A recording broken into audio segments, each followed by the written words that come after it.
Hi students, कैसे हो आप सब? बढ़िया एकदम। चलो वेलकम करता हूं आपके खूबसूरत चैनल विजडम क्लासेस में। आज मैं जो टॉपिक लेकर आऊं वो फ्रिक्शन फोर्स है। और इस आज ये टॉपिक पढ़ने के बाद आपका क्वेश्चन कहीं से गलत नहीं होगा। एनसीईआरटी कर लेना, हर एक क्वेश्चन सॉल्व होगा, हर एक कंपटीशन क्वेश्चन सॉल्व होगा। तो बस 1 घंटा बैठो मेरे साथ और मेरे साथ पढ़ो फोर्स ऑफ फ्रिक्शन। स्टार्ट करें। ये टॉपिक स्पेशली 11th के लिए डिजाइन किया गया है, लेकिन बहुत सारे कंपटीशन एग्जाम में इस टॉपिक से क्वेश्चन बन रहे हैं, इसीलिए हम इसको पढ़ा रहे हैं। तो स्टार्ट करें हम लोग। इसके बाद सारे न्यूमेरिकल्स बहुत सस्ता लगेगा, तुम्हें बहुत सस्ता लगेगा। पढ़ो फोर्स ऑफ फ्रिक्शन। क्या होता है फ्रिक्शन? बताओ, कोई बताओ। फ्रिक्शन क्या होता है? बोलो। नहीं, वो कॉन्टेक्ट फोर्स ठीक है, इसके अलावा क्या जानते हो फ्रिक्शन के बारे में? फ्रिक्शन कोई फोर्स फील करता है। आलिए बताओ तुम। Opposing force. ठीक है, देखो फ्रिक्शन फोर्स एग्जैक्टली कैसा फोर्स है समझो। यहां पे अगर फ्रिक्शन फोर्स की अगर बात करोगे कि ये अपोजिंग फोर्स होता है। ये कैसा फोर्स होता है? अपोजिंग फोर्स होता है। तो एग्जैक्टली आप ये समझो, जैसे कि मान लो ये बंदा है, इधर देखो इधर देखो, ये बंदा है, यहां पे सुनो, यहां पे जैसे कि ये सरफेस है, ये सरफेस है। ये बंदा कहां फोर्स लगा रहा है? इधर फोर्स लग रहा है इसका, इस ब्लॉक पे, मतलब इधर फोर्स लगा रहा है ये। इसकी मोशन की टेंडेंसी कहां होगी? इधर की तरफ। तो फ्रिक्शन फोर्स हमेशा बॉडी का मोशन करने की टेंडेंसी जहां पे होती है, मोशन करने की टेंडेंसी का मतलब ये हुआ कि या तो मोशन इधर कर रहा है या तो फिर इधर मूव करने की कोशिश कर रहा है। समझ रहे हो बात को ना? तो मोशन करने की बॉडी की जहां पे टेंडेंसी होती है, जस्ट उसके अपोजिट डायरेक्शन में जो फोर्स लगता है वो कौन सा फोर्स होता है? Frictional force. और वो फोर्स कहां लगता है? Between surface. जैसे ये ऑब्जेक्ट है, ये सरफेस है, ये फ्लोर है। इन दोनों के बीच में एक फोर्स डेवलप होता है जो इसे इसके बॉडी के मोशन को क्या करेगा? कोच करेगा। या तो इसकी स्पीड को स्लो डाउन करेगा या फिर इसको रेस्ट में ले आएगा। तो यही तुम्हारा क्या है? यही तुम्हारा क्या है? फ्रिक्शन फोर्स है। समझ गए? कोई दिक्कत इसमें नहीं है ना? इसको डायग्राम बनाओ पहले।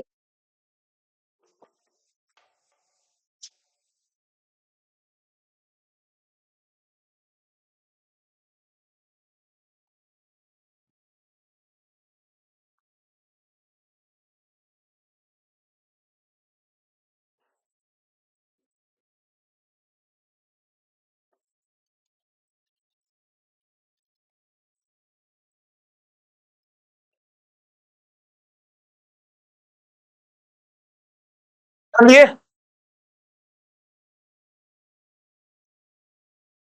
तो यहां पे तुम क्या सीख रहे हो? फ्रिक्शन फोर्स किसे बोल सकते हो? देखो कैसे लिखोगे, देखो। When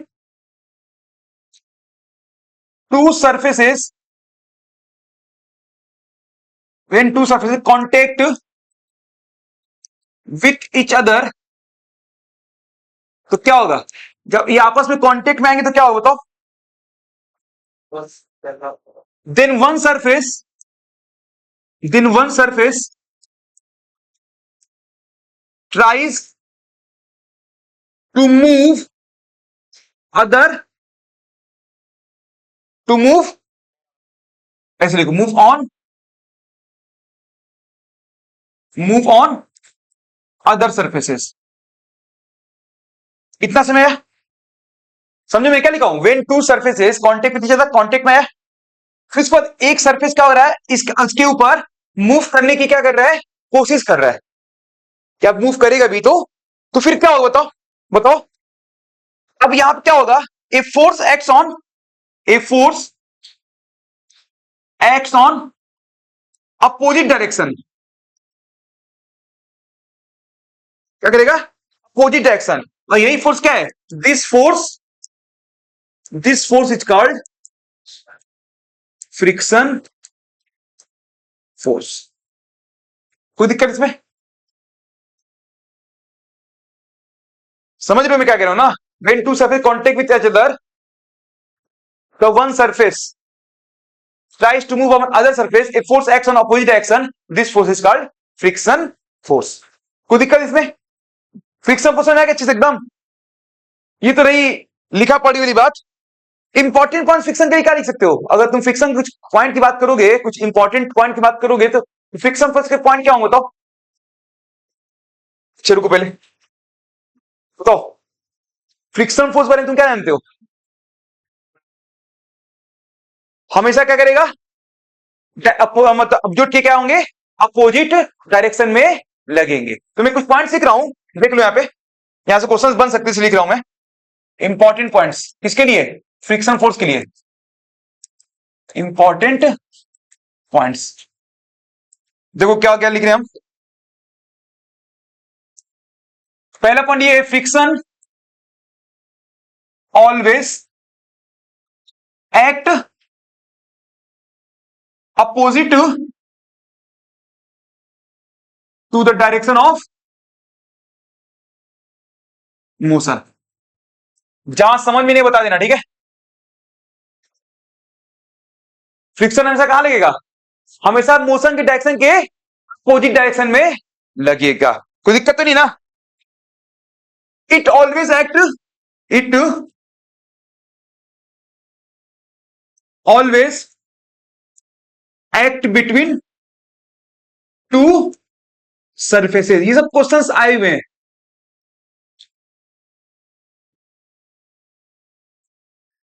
it slows down, slows down और stops moving object, stops moving object. सब कुछ बता चुका हूं मैं, समझ रहे हो ना? एक लास्ट और ले लो जहां क्वेश्चन आए हुए हैं। It can also help motion, it can also help motion. मतलब तुम वॉक कर पा रहे हो कैसे? किसके वजह से? फ्रिक्शन फोर्स की वजह से ही। अगर तुम फ्रिक्शन फोर्स नहीं होता, तुम सही तरीके से वॉक नहीं कर पाते, चल नहीं पाते। अब इसके बारे में और आगे एक्सप्लेन करेंगे। तो क्योंकि देखो, वॉकिंग विदाउट स्लीपिंग,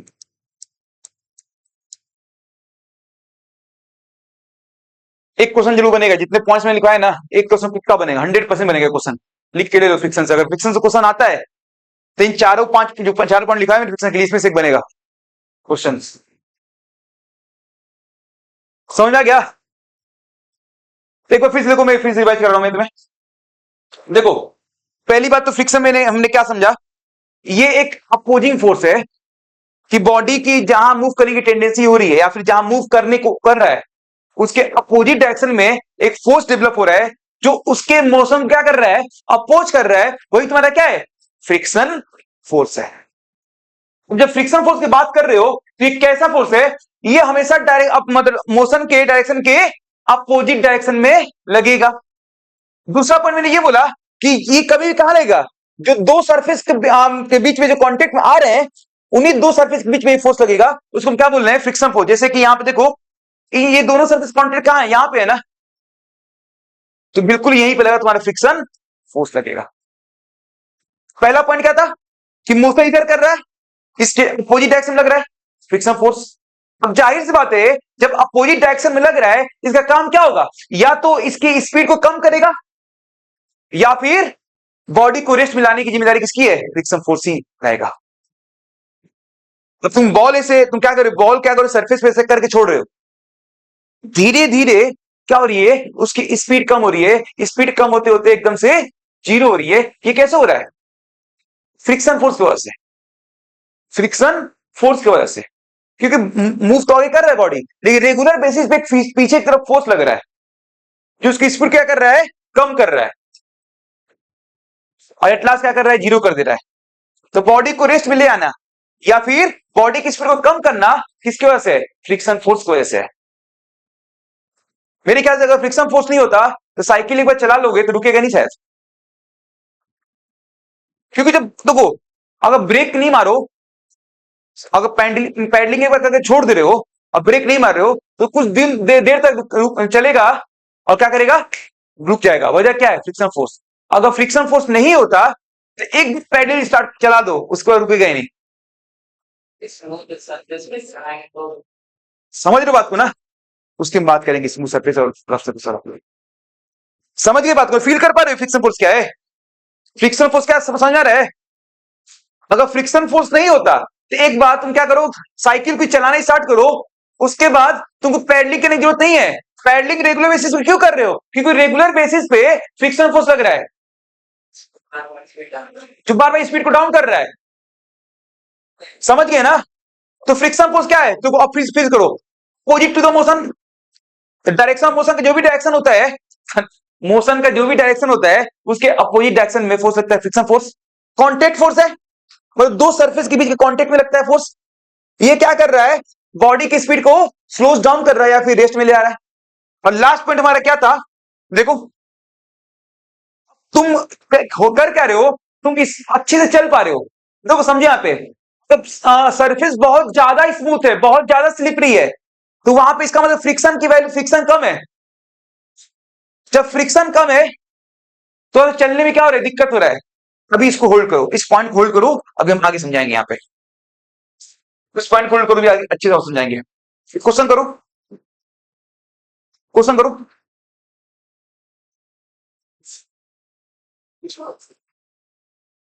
क्या हो गया? कहना खुश क्या हो? समझ आ रहा है? कल वो जो लड़का आया था कहाँ गया? घूमने आया था क्या वो? हाँ आया है, पता नहीं कहाँ है। अच्छा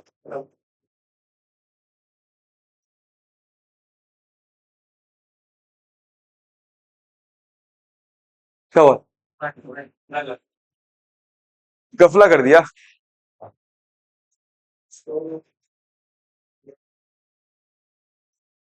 हम भी अलीगढ़ में थे ना, तो लाइब्रेरी में बैग रख के भाग जाता था घूमने। हाँ चलो यहाँ पे क्वेश्चन क्या बोला है? Automobile vehicle has a mass of 1500 kg. Mass कितना दिया है? 1500 केजी दिया, ठीक है। What must be the force between the vehicle. कहाँ थे जी भाई? घर से तो बहुत पहले निकले थे, फोन आया था मुझे। फिर घर गए थे? छूट गया था क्या? अच्छा वो तुमसे, वो तुमको ढूंढ रहा है, तुम उसको ढूंढ रहे हो। अलग ही लेवल का मोहब्बत है जी। चलो चलो इधर देखो, मास क्या है? 1500 KG. What must be the force between the vehicle and the road if the vehicle is to be stopped. देखो यहाँ पे, stop with negative acceleration of 1.7 metre per second square होगा। यहाँ पे ए कितना दिया है? -1.7 मीटर पर सेकेंड का स्क्वायर है। भाई स्टॉप क्यों हो रहा है? क्यों? देखो हो क्या रहा है, हम बॉडी आगे चल रहा है, रेगुलर बेसिस पीछे से क्या कर रहा है? फ्रिक्शनल फोर्स लग रहा है। और एक वक्त ऐसा आता है जहां बॉडी क्या होता है? रुक जाता है। तो पूछा है कितना फ्रिक्शनल फोर्स लग रहा है? तो कुछ नहीं, फोर्स ही है ना। और फोर्स का फॉर्मूला क्या होता है? क्या होता है? एम इंटू ए होता है। फोर्स क्या होता है? एम इंटू ए। मास कितना है? 1500। ए कितना है? 1.7 -1.7 कर दो, कितना जाएगा? कितना? 2550 माइनस ले लो न्यूटन। माइनस क्यों आ रहा है? कि मोशन की जस्ट अपोजिट एक्शन लग रहा है ना, इसीलिए माइनस आ रहा है। कोई दिक्कत तो नहीं है ना भाई? ये कैलकुलेशन अच्छे से क्यों ना?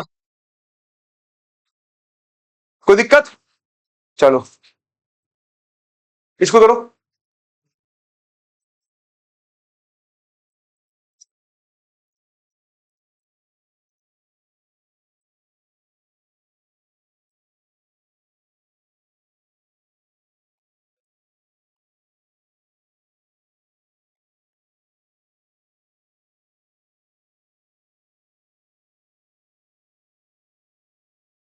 Using a horizontal force of 200 newton. देखो यहाँ पे, using a horizontal force of 200 newton we intend to move a wooden cabinet across a floor at a constant velocity. Okay, what is the frictional force that will be exerted on the cabinet? अरे वाह, बहुत प्यारा question है। क्यों समझा रहे हो? कितना होगा तो? कैसे? वो तो नेगेटिव ठीक है, मैं तो कितना होगा? क्यों? Of course, get one. 200 क्यों ना चाहिए बताओ ना? Because I already got that service. They force the service. तुम सही एक्सप्लेन करो अच्छे से। That's get legal police. कितना होगा अफसर, तुम बताओ कितना होगा? क्यों, वही तो पूछ रहा हूँ।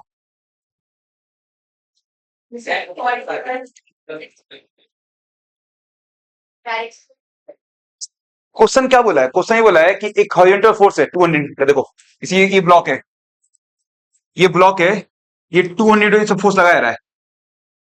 बोल रहा है इस ब्लॉक को हम कांस्टेंट वेलोसिटी से मूव करना चाह रहे हैं। इस ब्लॉक को अगर हम कांस्टेंट वेलोसिटी से मूव कराना चाह रहे हैं तो इस पे फ्रिक्शन फोर्स कितना लगेगा, ये पूछ रहा है तुमसे। अब बताओ।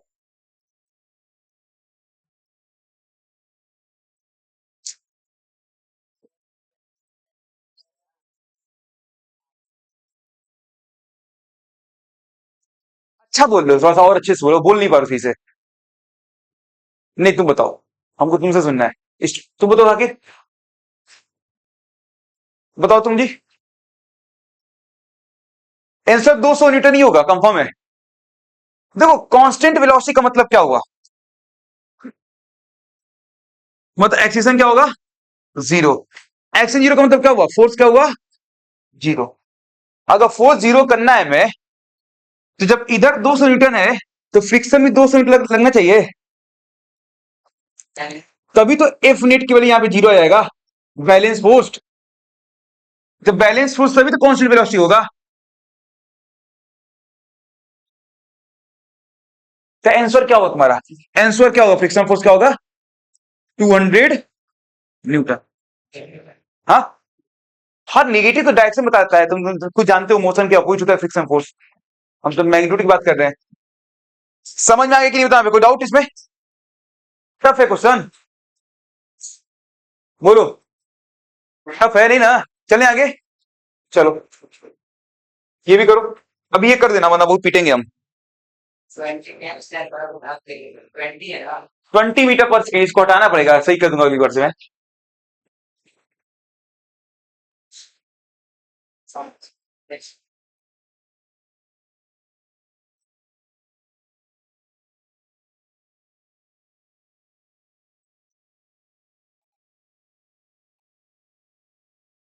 क्या गुस्सा कर रहे हो जी?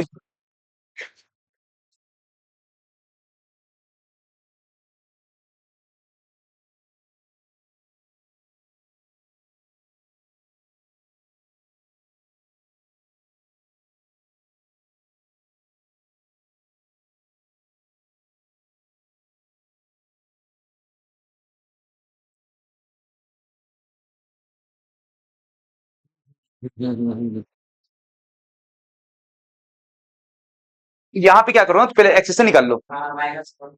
कितना आंसर होगा? 4 न्यूटन। चलो कर रहे हैं, देख रहे हैं। हाँ ठीक है, इसका भी सही है, ये मैग्नीट्यूड बात करिए, माइनस हो रहा है वैसे। देखो पहले क्या बोला, stone of 1 kg thrown with velocity of 20 metre per second across a frozen surface of lake and comes to rest after traveling of distance of। Third equation motion लगा दे क्या? थर्ड इक्वेशन मोशन लगा के हम क्या निकाल रहे हैं? पहले ए निकाल रहे हैं, तो v square equal to u square. तो क्या क्या दिया इसमें, लिख लेते पहले। इसमें क्या दिया? यू कितना दिया है? 20 मीटर पर सेकेंड। इधर देखो उमंग, वी कितना दिया है? 0 रुक गया है ना। एस कितना दिया है? साजन हो गया है बाबू तुम्हारा, नहीं कर पाए। चलो कोई नहीं, तो हम ए निकालते हैं पहले। अगर ए निकाल लेंगे तो फोर्स तो निकाल ही लेंगे हम लोग। तो ये तो हम कौन सा इक्वेशन लगाए? थर्ड लगा दे क्या? V square equal to u square plus 2a s। V की वैल्यू क्या है? 0 कर दो यहाँ पे। यू कितना दिया है? 20 का स्क्वायर क्या हो जाएगा? 400 प्लस 2 ए निकालना है, एस कितना दिया है? 50। तो कितना हो जाएगा? -100 ए इक्वल टू 400 तो ए कितना हो जाएगा -4 मीटर/सेकेंड का स्क्वायर। ये भी ए माइनस क्यों आ रहा है, क्योंकि रिटार्डेशन हो रहा है ना, स्पीड स्लो हो रही है, देख रहे हो ना यहाँ पे, कोई दिक्कत तो नहीं हो रहा है ना। अब तुमको क्या निकलना है, फ्रिक्शन फोर्स निकालना है। तो नॉर्मल फोर्स क्या होता है, एम इंटू ए, मास कितना दिया है 1 kg इंटू -4 मतलब -4 न्यूटन। आ गया था, किससे कहना, तुम्हारा नहीं आया था, आ गया था ना। तुम लोग पहले ही यहां माइनस ले ली होगी ना, इसीलिए वो प्लस आया होगा। तुम्हारा जी हो गया, और तुम्हारा उज्जवल तुम ही कर लिए, बहुत बढ़िया यार। तुम लोग को फिजिक्स का न्यूमेरिकल अच्छा लग रहा है, आइडियल वालों का। मेरे तुम लोग को दिक्कत हो रहा है, समझ में आ रहा है ना साजिब मार्टिन्स बॉय। चले आगे, इसको करो। ये क्वेश्चन मैं कराया था 9th क्लास में, मैं कराता भी ये क्वेश्चन, एनसीईआरटी का ही है। बोगी डब्बा, क्या अंग्रेजी पढ़ो सुन, इंग्लिश मीडियम भोगी पढ़ो, तुमको अंग्रेजी की मीडियम नहीं पता। कोई इंटरनेशनल स्कूल का है, तो कोई पब्लिक स्कूल का है, कोई एकेडमिक स्कूल का है, पता नहीं। देख लो लिया, अंग्रेजी स्कूल वाले को अंग्रेजी नहीं आ रहा है, उससे तो हम लोग सरकारी स्कूल वाले हैं ना जी। आगे तो सर मेन तो पासवर्ड सरकारी से हुआ हूं ना, और नहीं तो क्या। अरे हकीकत तो बात ये है, जितना जिसे मैं खुद में पढ़ा रहा हूँ अभी फिलहाल में स्पेशली बता रहा हूँ, 11th बैच छोड़ दो बस, बाकी 8 भी पढ़ाया हूँ, 9 पढ़ा, बच्चे इतने अच्छे हैं, यकीन नहीं मानोगे, तो वो तारीफ कर रहे हैं, लेकिन हकीकत में अच्छे हैं, काफी अच्छे स्टूडेंट है अवध में। बस ये जो 11th वाला बैच बना है ना, वो थोड़ा सा गड़बड़ है, लेकिन 8 9 10 बच्चे इतने अच्छे हैं, पूछो मत।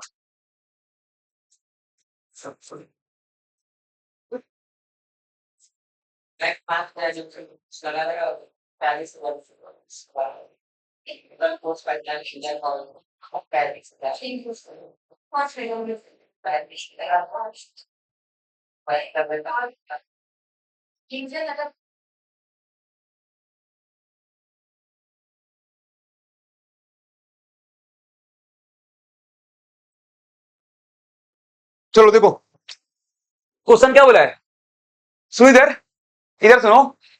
इंजन ही कितना, ये तुम्हारा इंजन है, ठीक है, इसके पीछे 5 डब्बे लगे हुए हैं, 1 2 3 4 5। इंजन का वेट कितना है, मास कितना है 8000 kg, बाकी सब ये कितने हैं 2-2 हजार के हैं, इंटू 5 कर दो, कितना जाएगा 10,000 kg। तो पूरे ट्रेन का मास कितना होगा 18,000 kg। क्वेश्चन क्या बोल रहा है, if the engine exerts a force of 40,000 Newton, बोला है कि इंजन क्या कर रहा है 40,000 न्यूटन का फोर्स लगा रहा है, ठीक। बोल रहा है कि अब जो ये जो ट्रैक है, जैसे ये तुम्हारा ट्रैक है, ये तुम्हारा ट्रैक है, मान लो ये तुम्हारा ट्रैक है, ट्रैक कितना फोर्स एक्सर्ट कर रहा है, फ्रिक्शन फोर्स 5,000 न्यूटन का फ्रिक्शन फोर्स कर रहा है, लग रहा है। क्वेश्चन समझ आया, कोई दिक्कत तो नहीं है ना। क्वेश्चन क्या बोला है, द नेट एक्सीलरेटिंग फोर्स, मतलब कुछ फोर्स निकालना है। तो ये बताओ इस पे एफ नेट कितना आएगा, एफ नेट कितना आएगा 40,000 आगे की तरफ -5,000, कितना आएगा 35,000 न्यूटन आएगा। पहला क्वेश्चन सही हो गया। दूसरा क्या है, the acceleration of the train, क्या निकालना है, ट्रेन का क्या निकालना है, एक्सीलरेशन निकालना है। तो एक्सीलरेशन होता क्या है, फोर्स बाई मास, मतलब F net by total mass. F net कितना है इस पे 35,000, और मास कितना होगा तुम्हारा, जल्दी बताओ 8,000, पूरा 10 कितना होगा 18,000। सॉल्व कर लो, कितना आएगा 35/18, इसको सॉल्व कर लेना, मीटर पर सेकेंड का स्क्वायर आंसर। समझ में आ गया।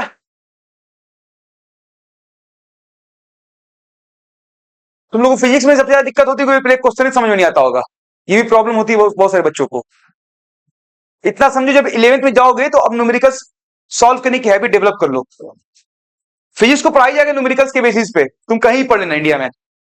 हाई स्कूल्स की बात नहीं कर रहा हूं मैं, मतलब हर चैप्टर में 100, 150, 200 तक उनको सॉल्व कराएंगे, तब तुमको फीस में अच्छे से एकदम 11th में इस तरह की फीस पढ़ना होता है। हम खुद पे स्पेशली कराते हैं। अब देखो इसको इसको करो,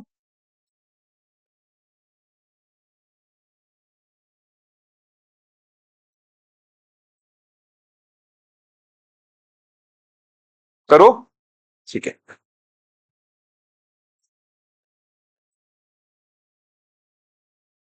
ये तो इस ग्राफ को देख कर इनिशियल वेलोसिटी कितनी है इसकी, कितना है पहचान पा रहे हो ना, 80 है। टाइम टी 0 पे वेलोसिटी कितना, 80। फाइनल वेलोसिटी कितना है, 0 होगा।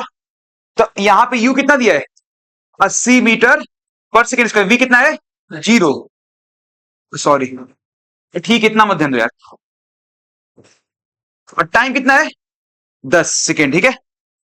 क्वेश्चन क्या पूछा है, कैलकुलेट द एक्सेलेरेशन।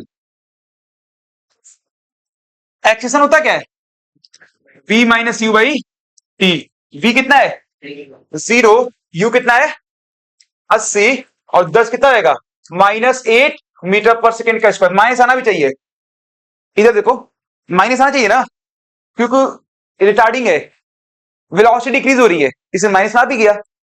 और क्या पूछा है, frictional force of the fluid on the ball, सान है, F इक्वल टू मा, और m कितना है, कहाँ है, 50 ग्राम है ना, तो क्या करोगे, 50/1000। अरे ये कितना है, -8। सॉल्व कर लो, कितना आ गया, तो बोला 5 to 10, 0.4। क्या करे हो बताओ, कुछ गड़बड़ हो गया क्या, 50/1000, 0.4 न्यूटन। हमको डरा देते तुम लोग, सही है ना। बाकी देखो कैलकुलेशन कभी हो सकता है मिस्टेक हो ही जाए जल्दी जल्दी चक्कर में, तो माइंड मत कर लेना इसको, ठीक है उमंग, माइंड नहीं करोगे ना, पक्का ना, मोहब्बत होगी मुझसे,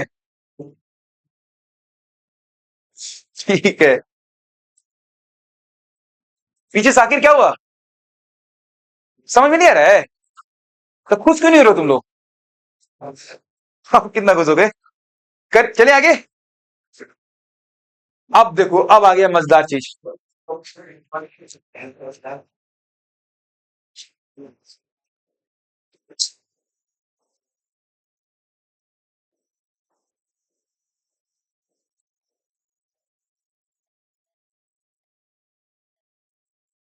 बहुत इंपॉर्टेंट बता रहे हैं।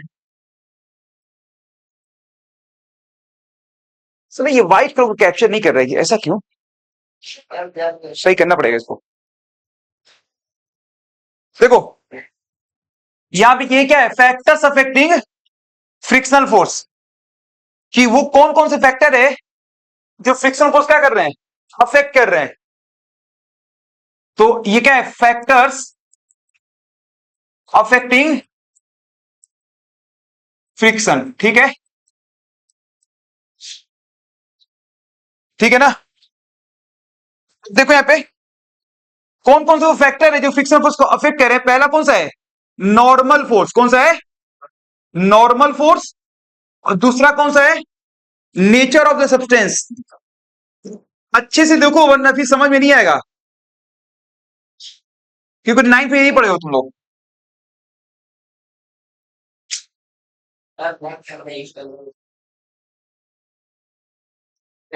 ये दिख नहीं रहा यार को ना, कुछ गड़बड़ हो गया है।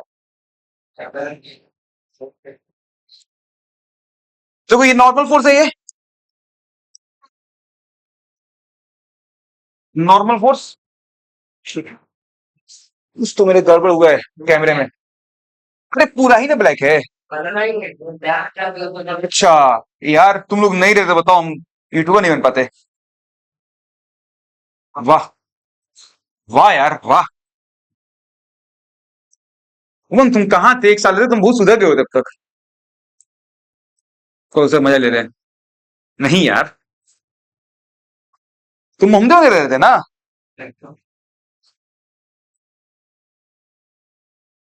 किसको रंग दे, अब ठीक है ना? अब ठीक है।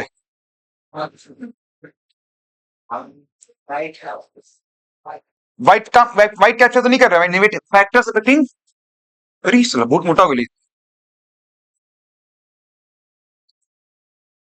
फैक्टर्स, इसी में टाइम लग जाएगा, भाग जाएंगे आधा।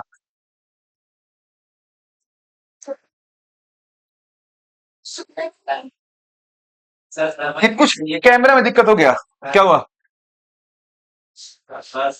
फैक्टर्स, ठीक है। अब फैक्टर्स अफेक्टिंग फ्रिक्शन फोर्स। उमंग आप कौन सा गलत लिखे? ठीक है। पहला कौन सा था? नॉर्मल, साला सही कर रहे, नॉर्मल फोर्स। और दूसरा कौन सा होगा? Nature of the surface. यार पता नहीं कि पढ़ाने का मन नहीं कर रहा अभी। नहीं आज खत्म करना है, कल क्लास लेंगे हम ना। सुनो अब एक बात सुनो, बहुत इंपॉर्टेंट बात बता रहे हैं हम, अच्छे से पढ़ो यहाँ पे। देखो एग्जैक्टली है क्या ये, कि वो कौन कौन से फैक्टर जिसमें फ्रिक्शन फोर्स डिपेंड कर रहा है। तो एक बात तो समझो, जो फ्रिक्शन फोर्स का फॉर्मूला होता है वो होता है mu into N. Mu, mu क्या बोलते हैं बताओ उमंग? कुछ भी तुम बोल देते हो ना। ये क्या है? ये क्या है? फ्रिक्शन फोर्स है। ये क्या है? फ्रिक्शनल फोर्स है, ठीक है। म्यू क्या है? Coefficient of friction. और इन क्या है? Normal force. ये नॉर्मल फोर्स है। देखो यहां पे, सुनो यहां पे, लिखो मत, देखो पहले यहां पे, किसी बॉडी का फ्रिक्शन फोर्स निकालना है, उसका फॉर्मूला होता है म्यू इंटू एन। म्यू क्या होता है? Coefficient of friction. ये म्यू की वैल्यू डिपेंड करता है कि कैसा बॉडी है, कैसा सरफेस है। हर सरफेस के लिए म्यू की वैल्यू क्या होगा? अलग अलग होगा। अब वो वैल्यू तुम्हें दिया होगा, तो इसीलिए मैंने कहा कि पहला तो यार नेचर ऑफ सरफेस है। सरफेस का nature change, mu change, mu change friction force change. तो पहला समय गया कि फ्रिक्शन फोर्स किस पे डिपेंड कर रहा है? नेचर ऑफ सरफेस पे। दूसरा क्या है तुम्हारा? Normal force. अब देखो नॉर्मल फोर्स कैसे निकालते हैं। सपोज करो ये कोई ऑब्जेक्ट है, ये किसी सरफेस पे रखा हुआ है, इसका मास कितना है? 5 kg। नॉर्मल फोर्स क्या होता है? अब बताओ, ये ऑब्जेक्ट नीचे की तरफ एम जी लगेगा, यहाँ पे 5 g ग्रेविटेशनल फोर्स। तो अब ये सर जब इस पे फोर्स एम जी लग रहा है, तो अब ये जो सरफेस है, मतलब ये सरफेस, ये ऑब्जेक्ट क्या कर रहा है? सरफेस को नीचे की तरफ फोर्स लगा रहा है। तो सरफेस भी ऊपर की तरफ उस ऑब्जेक्ट को फोर्स लगाएगा, न्यूटन थर्ड लॉ। और जितना फोर्स लगा है उतना वो भी लगाएगा। तो ये भी कितना लगेगा ऊपर की तरफ? एम जी ही लगाएगा। एम जी का मतलब 5 इंटू 10 मतलब 50 न्यूटन का ही फोर्स लगाएगा। तो सरफेस ऑब्जेक्ट के ऊपर जितना फोर्स लगा रहे ऊपर की तरफ, वही तुम्हारा क्या हो जाएगा? नॉर्मल फोर्स हो जाएगा। वो एम जी के इक्वल ही है। ये हमेशा नहीं होगा, बहुत सारे कंडीशन चेंज हो जाता है नॉर्मल फोर्स। जैसे तुम ये बताओ, जैसे मान लो कोई ऑब्जेक्ट ऐसे रखा हुआ है, सोचो यहाँ पे, देखो अब इसमें एम जी लगेगा, हम 5 न्यूटन का फोर्स लगाएं, हम 5 न्यूटन का फोर्स लगाएं, तो दीवार भी मेरे हाथ के ऊपर 5 न्यूटन का फोर्स लगाया, यही तुम्हारा नॉर्मल फोर्स है।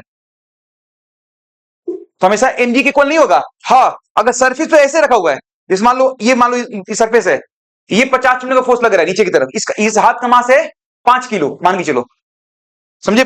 5 किलो का है, तो यहां पे सरफेस पे रखा हुआ है, तो नीचे क्या लगेगा? 50 न्यूटन फोर्स लगेगा, एमजी। तो इस केस में नॉर्मल फोर्स कितना हो जाएगा? 50 न्यूटन ही जाएगा ऊपर की तरफ। मतलब सरफेस बॉडी के ऊपर जितना फोर्स लगा रहा है वही तुम्हारा क्या है? नॉर्मल फोर्स है। हमेशा एमजी की इक्वल नहीं होगा, ख्याल रखना। इस केस में एमजी इक्वल था क्या? नहीं था। समझ गए यहां पे ना? तो इसीलिए मैंने क्या बताया कि जो फ्रिक्शनल फोर्स डिपेंड कर रहा है वो किस पे कर रहा है? नॉर्मल फोर्स और नेचर ऑफ सरफेस पे डिपेंड कर रहा है। आगे समझ में क्या हुआ आदित्य? समझ में आ रहा है? हल्का हल्का खाली।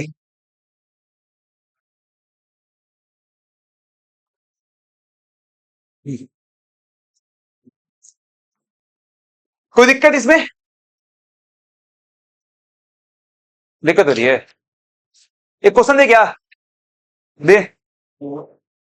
चलो, मान लो इसी सरफेस में म्यू को दिया 0.1, फ्रिक्शन फोर्स बताओ। हाँ, म्यू को 0.1 है, फ्रिक्शन फोर्स बताओ।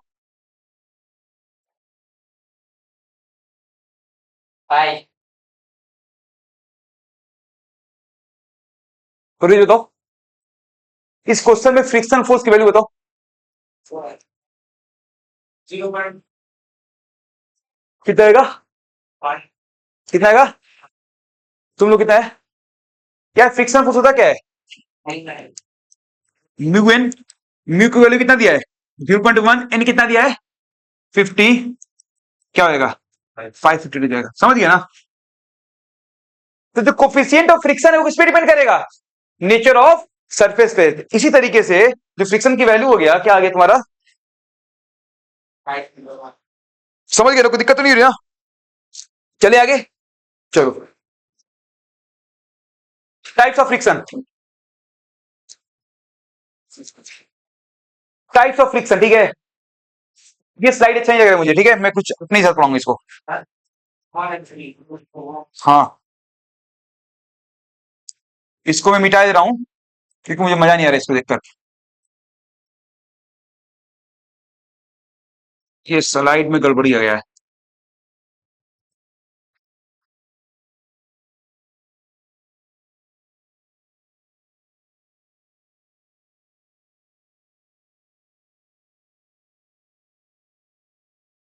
ये सब उमंग मुझे सिखा दिया ना, उमंग। मुझे नहीं आता था इससे पहले। थैंक यू उमंग, वेलकम बोलो।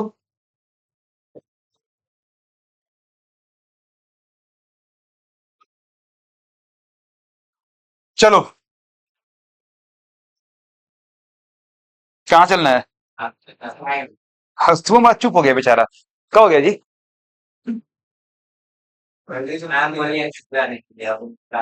ओहो, मेम की बात माना जा रहा है सर लोग का। तुम मेम लोग के लिए बनाई हो, समझ सकते हो मैं क्यों ऐसा कह रहा हूँ। समझ गए तुम लोग ना? समझ गए सुमम? क्या? हम लोग पिछले साल से बात इत्तला कर रहे हैं कि चेकअप कराओ अपना।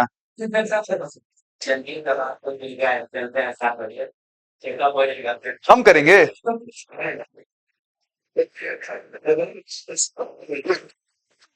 और यार, सॉरी सॉरी, मैं बहुत बड़ी बात बोल दी यार, तुम समझ नहीं पाए, अलग बात है। समझ गए? चलो फिर देखो, टाइप ऑफ फ्रिक्शन हम 4 टाइप को पढ़ेंगे, ठीक है? 4 टाइप फ्रिक्शन पढ़ेंगे। पहला क्या है? Limiting friction. ऐसे नहीं, पहला स्टैटिक, अरे सला, ओ अब नहीं, स्टैटिक फ्रिक्शन। पहला क्या है? Static friction. दूसरा क्या है? Kinetic friction. अच्छे समझना। तीसरा पढ़ेंगे हम लोग, देखो मेन तो यही है, स्टैटिक काइनेटिक। एक पढ़ेंगे लिमिटिंग अलग से, लिमिटिंग फ्रिक्शन, और एक पढ़ेंगे रोलिंग फ्रिक्शन। Rolling friction. अब किसी को पता है ये क्या क्या होता है? Static friction, kinetic friction, limiting friction, rolling friction, बताओ। देखो, स्टैटिक फ्रिक्शन कब लगेगा? सोचो, जब ऑब्जेक्ट रुका होगा, भाई जब बॉडी, जब ऑब्जेक्ट रुका मतलब मूव नहीं कर रहा है, तो उस दौरान बॉडी पे जो फ्रिक्शन लग रहा है वो तुम्हारा क्या कहलाएगा? स्टैटिक फ्रिक्शन कहलाएगा। समझ गए? समझ गए ना? अब यहां पे समझो काइनेटिक फ्रिक्शन क्या होगा? जब बॉडी चल रहा है, भाई मोशन के दौरान भी क्या होगा? मोशन के दौरान भी उस पे पीछे की तरफ फ्रिक्शन फोर्स लगेगा ना, तो उस वक्त जो फ्रिक्शन लग रहा है वो तुम्हारा क्या कहलाएगा? काइनेटिक फ्रिक्शन होगा। फील कर पा रहे हो इस चीज को? फील कर पा रहे हो? लिमिटिंग फ्रिक्शन क्या होता है? लिमिटिंग फ्रिक्शन स्टैटिक फ्रिक्शन का जो मैक्सिमम वैल्यू होता है, स्टैटिक फ्रिक्शन का जो मैक्सिमम वैल्यू होता है वही तुम्हारा क्या कहलाता है? लिमिटिंग फ्रिक्शन कहलाता है। मतलब किसी बॉडी पे मैक्सिमम कितना स्टैटिक फ्रिक्शन लग सकता है वही तुम्हारा क्या कहलाता है? Limiting friction. और रोलिंग फ्रिक्शन क्या है? जब बॉडी कोई रोल कर रहा है, जैसे बॉल हुआ या कोई टायर रोल कर रहा है सरफेस पे, उस टाइम जो फ्रिक्शन लगता है वो तुम्हारा क्या कहलाता है?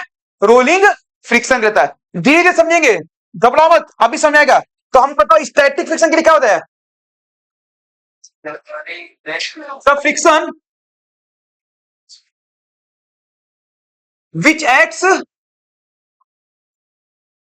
when two bodies at rest। कोई दिक्कत? The friction which acts when two bodies at rest वो तुम्हारा क्या कहलाएगा? स्टैटिक फ्रिक्शन कहलाएगा। ठीक है ना? काइनेटिक क्या कहोगे? द फ्रिक्शन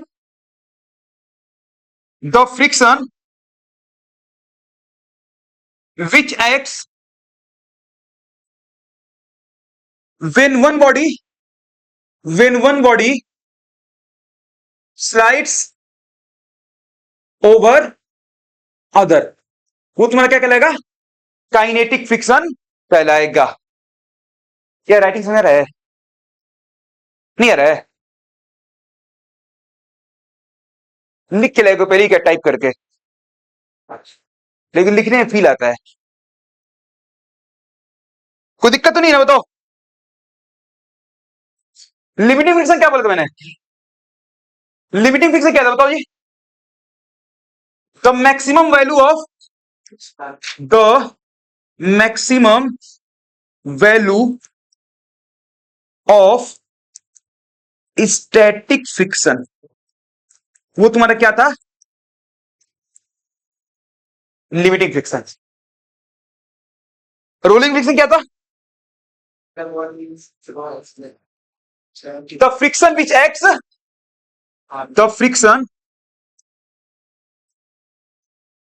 एक्ट्स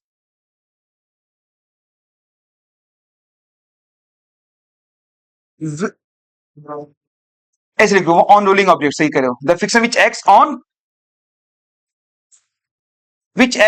ऐसे नहीं, which acts when a body rolls over another body। समझे कि नहीं? कोई दिक्कत तो नहीं है ना?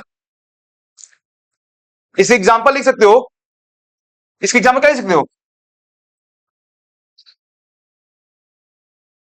when a ball or wheel rolls over ground, यही तुम्हारा क्या है? तुम्हारा फ्रिक्शन हो गया तुम्हारा टोटल। कोई दिक्कत तो नहीं हो रही ना? फिर समझा दूं, एक एक बात समझाएगा अच्छे से एकदम ना। जब बॉडी रुकी हुई है उस टाइम जो फ्रिक्शन लग रहा है स्टैटिक फ्रिक्शन, बॉडी चलना स्टार्ट कर दिया काइनेटिक फ्रिक्शन। स्टैटिक फ्रिक्शन की मैक्सिमम वैल्यू लिमिटिंग फ्रिक्शन, और कोई बॉडी रोल कर रहा है उस वक्त जो फ्रिक्शन लग रहा है रोलिंग फ्रिक्शन। खत्म। समझिए बात को ना? कोई डाउट? अभी और समझेगा अच्छे से एकदम। स्टैटिक फ्रिक्शन देख लो यहां पे, देखो बॉडी क्या रुकी हुई यहां पे। अब तुम खुद बताओ कि हम कह रहे हैं इसमें म्यू की वैल्यू क्या है? 0.1। सुनो यहां पे, इस ब्लॉक का मास है 5 kg। इस ब्लॉक का मास कितना है? 5 kg है, ठीक है। अब ये बताओ, सुनो यहां पे, इस पे फोर्स लग रहा है 10 न्यूटन का, ठीक है। पहले ये बताओ फ्रिक्शन फोर्स इसमें कितना एफ इक्वल टू म्यू लगाया मैंने, म्यू कितना है? 0.1। एन कितना है 5 × 10 कितना जाएगा 5 न्यूटन। समझो यार बहुत इंपॉर्टेंट कंसेप्ट है, बहुत इंपॉर्टेंट, बहुत ज्यादा इंपॉर्टेंट। समझो यहाँ पे ये 5 न्यूटन क्या है, ये स्टैटिक फ्रिक्शन की मैक्सिमम वैल्यू है। मतलब कोई बॉडी रेस्ट में रहने के लिए, मतलब रेस्ट में है तो मैक्सिमम इस कंडीशन में इतना फ्रिक्शन लग सकता है। मतलब ये 5 क्या है, लिमिटिंग फ्रिक्शन है। और लिमिटिंग फ्रिक्शन क्या था, स्टैटिक फ्रिक्शन का मैक्सिमम वैल्यू। तुम खुद बताओ फ्रिक्शन कितना है 5 न्यूटन। फ्रिक्शन कितना है 5 न्यूटन। अच्छा कहां लगेगा, इधर की इधर, ये तो चलिए इसको भूल जाओ पहले। फ्रिक्शन कहां लगेगा भाई, फोर्स इधर लग रहा है ना, फोर्स इधर लग रहा है ना, फ्रिक्शन कहां लगेगा, कहीं ऐसे फ्रिक्शन लगेगा। भाई मोशन की टेंडेंसी कहां, इधर है ना, समझ गए। देखो मैक्सिमम स्टैटिक फ्रिक्शन कितना है 5 न्यूटन। अब तुम खुद बताओ ये बॉडी मूव करेगा कि रेस्ट में रहेगा, सोच के बताओ। देखो फ्रिक्शन कितना लग सकता है मैक्सिमम इस पे 5 न्यूटन का, लेकिन हम फोर्स लगा रहे हैं 10 न्यूटन। बॉडी क्या करेगा, मूव करेगा। अगर हम यहां पे 4 न्यूटन दे दिए होते तब कहता बॉडी रेस्ट में है। एक और बात बताएं, एक और बताएं, स्टैटिक फ्रिक्शन को बोलते हैं self adjusting force. Self adjusting force मतलब यहां पे ये हुआ कि बॉडी को रोकने के लिए मिनिमम जितना फोर्स रिक्वायरमेंट होती है उतना ही ये लगता है। तुम खुद बताओ, सुनो इधर, इधर सुनो, इस बॉडी पे, इधर सुनो पहले लिखो मत, इस बॉडी पे फोर्स कितना लग रहा है 4 न्यूटन। इसको कम से कम कितना फोर्स चाहिए रुकने के लिए 4 न्यूटन। और इस केस में मैक्सिमम स्टैटिक फ्रिक्शन कितना लग सकता है 5 न्यूटन। तो ये 5 न्यूटन क्या है, लिमिटिंग फ्रिक्शन है। और हम तुमसे कह दें कि इसमें स्टैटिक फ्रिक्शन कितना है, तो स्टैटिक फ्रिक्शन क्या है, सेल्फ एडजस्टेबल है, जितना जरूरत उतना होगा। कितना बोलोगे 4 न्यूटन है। समझ में आ गया, आ गया। चलो इसमें 5 न्यूटन फोर्स लगा रहे हैं। अब बताओ स्टैटिक फ्रिक्शन, लिमिटिंग फ्रिक्शन, वो भी फाची है। अरे समझ गया यार, थोड़ा जल्दी समझ गए। एक और देखिए क्वेश्चन क्या, तो यहां पे स्टैटिक फ्रिक्शन के लिए लिख लो, यहां पे क्या लिखोगे, self adjusting force. Self adjusting force बिल्कुल 11th का कंसेप्ट है ये, 10th का 9th का नहीं है। सेल्फ एडजस्टिंग फोर्स तुम पढ़े हो, और पढ़ लिए ना, सेल्फ एडजस्टिंग फोर्स। समझ गए कि नहीं, आ गया साजिब, बड़े खुश हो रहे हो तुम, देख के हंस क्यों रहे मुझे। आपको लेके कैसे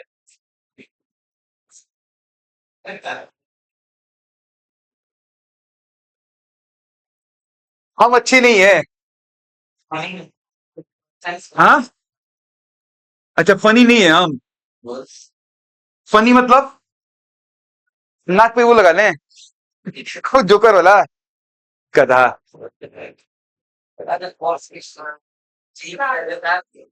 जैसे आप बोले वेस्ट और है बोलो मैच तो जब टाइम भी और लगने लगेंगे नहीं क्या वो टाइम पर यही लगा देना यार, क्या दिक्कत है।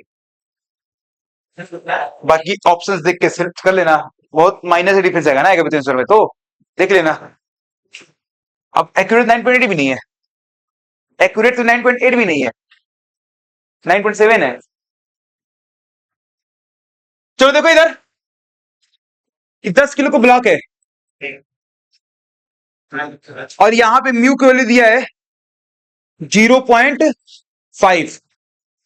यहां हम फोर्स लगा रहे हैं 20 न्यूटन का। पहले ये बताओ ये बॉडी मूव, इसमें कौन सा फ्रिक्शन आएगा, इसमें कौन सा फ्रिक्शन आएगा, वो स्टैटिक फ्रिक्शन कंटिन्यू गधा है क्या, सोच पहले, पहले चेक करो कि बॉडी मूव करेगा कि नहीं करेगा। कैसे चेक करोगे, तुम क्या करो पहले लिमिटिंग फ्रिक्शन निकालोगे। सबसे पहले क्या करोगे, लिमिटिंग फ्रिक्शन। कैसे निकालोगे लिमिटिंग फ्रिक्शन, देखो एक बार फिर से, एफ लिमिटिंग निकालोगे, म्यू कितना है 0.5 इंटू एन कितना आएगा 10 इंटू 10 कितना आएगा 50 न्यूटन। मतलब स्टैटिक फ्रिक्शन की मैक्सिमम वैल्यू कितना है? 50 न्यूटन। मतलब 50 न्यूटन तक फोर्स को ये झेल लेगा। इसको मूव कराने के लिए 50 न्यूटन से ज्यादा फोर्स चाहिए। कोई दिक्कत यहां पे?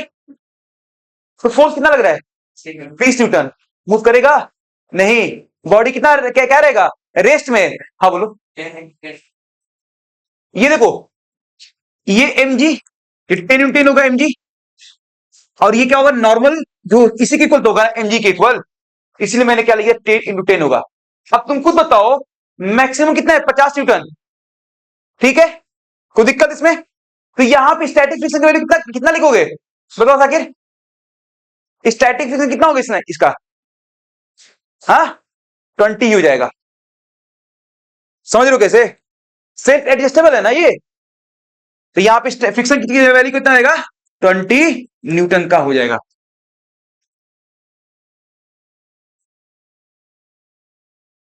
सही में? ठीक है, सॉरी। समझ गए ना? कर पा रहे हो ना? चले आगे, कोई दिक्कत तो नहीं ना? चलो, अब ये देखो, यहां पे एक बात समझो। देखो, सरफेस जितना ज्यादा रफ होगा, सरफेस जितना ज्यादा रफ होगा, फ्रिक्शन फोर्स उतना ज्यादा होगा। ख्याल रखना। और जितना ज्यादा स्मूथ होगा सरफेस, फ्रिक्शन फोर्स क्या होगा? उतना कम होगा। समझ गए ना? कोई दिक्कत तो नहीं है ना? इतना बस पकड़ लो इस कंसेप्ट को। ये सब लिमिटिंग सब पढ़ ही लिया, कोई दिक्कत तो है ही नहीं। क्वेश्चन देखते हैं, क्वेश्चन देख लो। क्वेश्चन तो देखो इसको।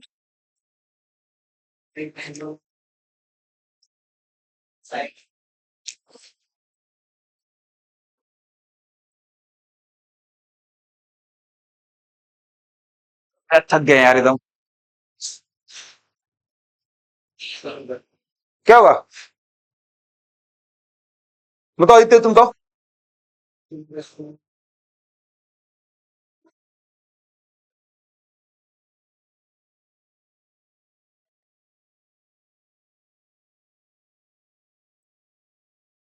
क्या हो? तो सोच बताओ। फ्रिक्शन स्पीड में करता है म्यू इंटू एन। एन क्या होता है? एम इंटू जी। अब सोचो, सबका मास सेम है सेम मास्टर है। यार, बस इसको रखने का तरीका चेंज कर दिया गया है। कैसे ज्यादा होगा बताओ? सबसे ज्यादा किस होगा? सरफेस सीरीज का मतलब है हम के म्यू किस पे डिपेंड कर रहा है? सिर्फ कांटेक्ट सरफेस पे डिपेंड कर रहा है। ज्यादा से मतलब ये म्यू क्या है? ये सरफेस, एक सरफेस है ना, इस मान लो ये सरफेस है, इसका म्यू 0.1 है, इधर ही 0.1 है, चाहे इसका ही 0.1 ही कहलाएगा। समझ रहे हो कि नहीं? कोई दिक्कत तो नहीं हो रही ना? तो सबका क्या है? म्यू भी तुम्हारा क्या है? म्यू क्या है? सेम है। मास भी क्या सेम है, तो mg का वैल्यू भी क्या होगा? सबका सेम ही होगा। तो फ्रिक्शन में क्या होगा? सबका सेम ही होगा। आंसर क्या होगा? Same in all cases. देखिए, टफ लग रहा है तुम्हें ना? थोड़ा सा तुम्हें टफ लग गया, बहुत बड़ी बात है। कोई दिक्कत तो नहीं है ना? बताओ आगे समझ में। बोलो, क्या हो परवेज? बस कल भर और कल रिसिटिंग करने की क्लास है, बस कल भर। उसका खाने पीने का व्यवस्था लेके बैठा जाएगा, और मेरे भी ले, और सब थोड़ा थोड़ा कुछ लेके आएगा ना, तो मेरा भी काम होता रहेगा इसमें। हाँ, वहां लेके आओ, तुम लेके आओ खाने के लिए।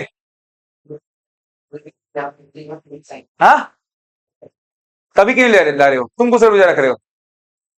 अच्छा, एहतराम कर रहे हो सबका।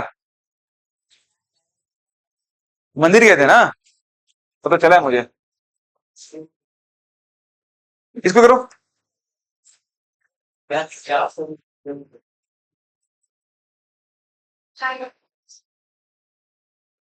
कितना होगा बताओ? थोड़ा दिमाग लगाओ, सुनो सुनो, बताओ क्या होगा? तुम लोग बताओ। सुन इधर, तुम बात समझो। बॉडी चलना स्टार्ट कर दिया, इसका फ्रिक्शन कम हुआ तभी चल रहा है वो आगे। इसका मतलब काइनेटिक में फ्रिक्शन कम होगा, रोलिंग में भी फ्रिक्शन क्या होगा, कम ही होगा। अब इन दोनों में कंपेयर कर ले, काइनेटिक और रोलिंग में फ्रिक्शन किसमें कम होगा, किसमें होगा, रोलिंग में, वो और तेज चलेगा। काइनेटिक क्या नॉर्मली चल रहा है, और रोलिंग क्या एकदम घूम घूम के चल रहा है, तो स्पीड किसमें ज्यादा होगा, इसमें होगा। इसमें फ्रिक्शन, इसमें किस रोलिंग फ्रिक्शन क्या होगा, कम होगा, काइनेटिक में क्या होगा, ज्यादा होगा, लेकिन फ्रिक्शन तो होगा, लेकिन लिमिटिंग क्या था, रुका हुआ कंडीशन है, तो फ्रिक्शन किसका होगा, लिमिटिंग होगा। Which of the following is the greatest limiting friction का। बाकी देखो कंसेप्ट इसका बहुत अलग तरीके का है, लेकिन अभी नहीं पढ़ाएंगे हम, 11th पढ़ाएंगे हम,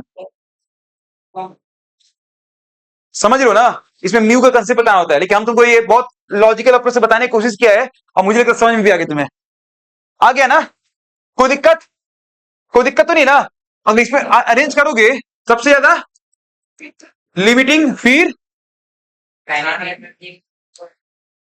काइनेटिक, फिर रोलिंग होगा।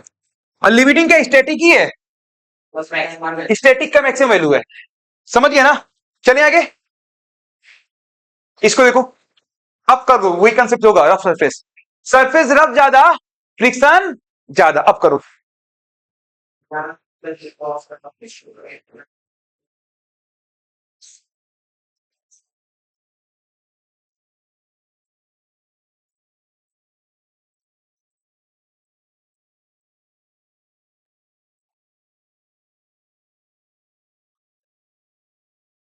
कहां पे होगा,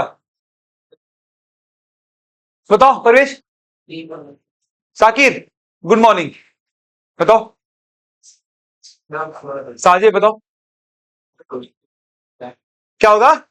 यार देखो सबसे रफ पी पे ही है, तो हमने क्या किया, roughness is directly to friction, तो सबसे रफ क्या है, पॉइंट पी पे ही है ना, आंसर क्या होगा, पी। क्या पूछा, सबसे ज्यादा फ्रिक्शन कहां पे होगा, समझ गए, टफ है क्या, चलो इसको करो,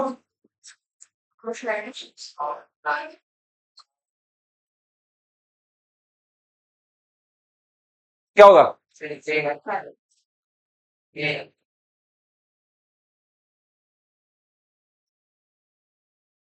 आंसर क्या होगा, सेफ ड्राइविंग। यार देखो जो टायर का ग्रुप्स बना होता है, वो क्या करता है, सरफेस और टायर के बीच में फ्रिक्शन फोर्स प्रोवाइड करता है, क्योंकि रफनेस रफ सरफेस प्रोवाइड कर रहा है ना। अगर फ्रिक्शन फोर्स ज्यादा अच्छा लगेगा तो ड्राइविंग सेफ होगा।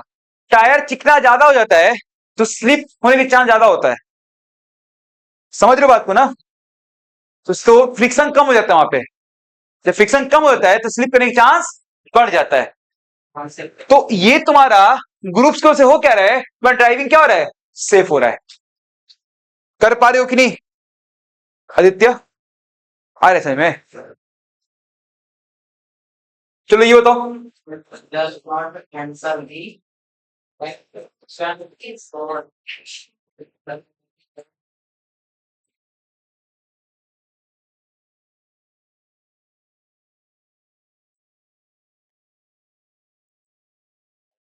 Reaction force does not cancel the action force because, ये बताओ कभी भी फोर्स एक दूसरे कैंसिल कब करता है, जब उस एक ही बॉडी पर फोर्स लगे। लेकिन ये तो जो दो इक्वल फोर्स और अपोजिट एक्शन लगे थे, वो तो अलग अलग बॉडी पर लग रहे थे ना, तो कैंसिल कैसे करेगा, नहीं करेगा। ऑप्शन क्या है, the action force is greater, greater तो है नहीं, इक्वल में है। The reaction force exist only after the action force is removed, क्या बेवकूफी है, दोनों एक साथ एग्जिस्ट करते हैं। The reaction force greater than, ये भी नहीं हो सकता, they act on different bodies. कर पा रहे हो, सारा कंसेप्ट बेसिस हो रहा है, दिमाग हिल रहा है कि नहीं, नहीं करो, नंबर कम है तो बहुत मार मारेंगे। अभी तो टेस्ट होने वाला है 13 तारीख को, जल्दी होगी, 2-3 दिन बाद।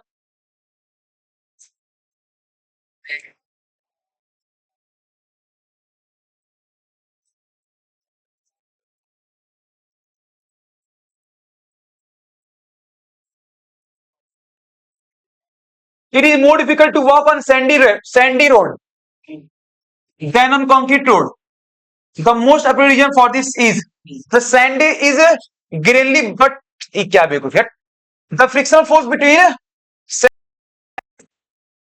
Between concrete and feet. Answer क्या बोले हो? क्या बोला? डिफिकल्ट क्यों सैंड पे चलना?